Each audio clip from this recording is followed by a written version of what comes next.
বিসমিল্লা সহকারে এরা হচ্ছে মাছ কুটতিছে এই পাতার ভিতরে। এগুলো কিন্তু পচা ময়লা না, এসে ফ্রেশ উড়ার পাতা।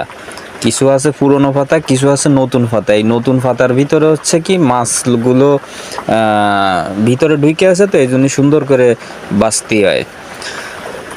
আমাদের এই জায়গায় গেট আছে, সুইচ গেট অফ দা, এখানে জাল পেতে মাছ ধরে। এই যে হচ্ছে টাক মতো আমাকে এক বড় ভাই, আর 4-5 মাথা সব একখানে। আর এই যে হচ্ছে বালতিতে মাছ, চিংড়ি মাছ।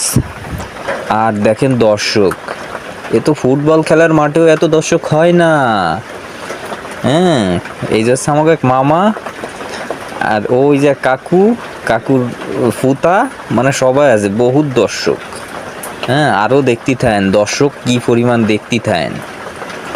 ওই যে এক ভদ্রলোক দেখছেন কি বলে তাকাচ্ছে আবারই, এই আর এক ভদ্রলোক। আরে দেখেন মাথা, কয় মাথা একখানে দিয়ে মাছ করতেছে। মাছ আরো পাইছে, মাছ মানে ওই বালতিতে থুয়ে আবার ব্যাগে থুয়ে দে, তো এই জন্য কম দেয় আছে। ভালোই পাইছে মাছ। আর একজন পান খায় আর কি জানি কয়, আমি ভিডিও আসেন এবার গেটের 22 সাইডটা দেখাই। এসছে সুইচ গেটের 22 সাইড জাল পাতা।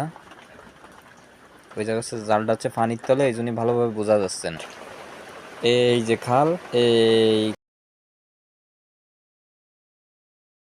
এই পানি আমার আপনার জোয়ার ভাটার পানি, একদম ফ্রেশ। আর একটু ঘোলা ঘোলা দেয়ানোর কারণ হচ্ছে কি, জোয়ার ভাটা হলে সেই জায়গার পানি একটু ঘোলাই থাকে।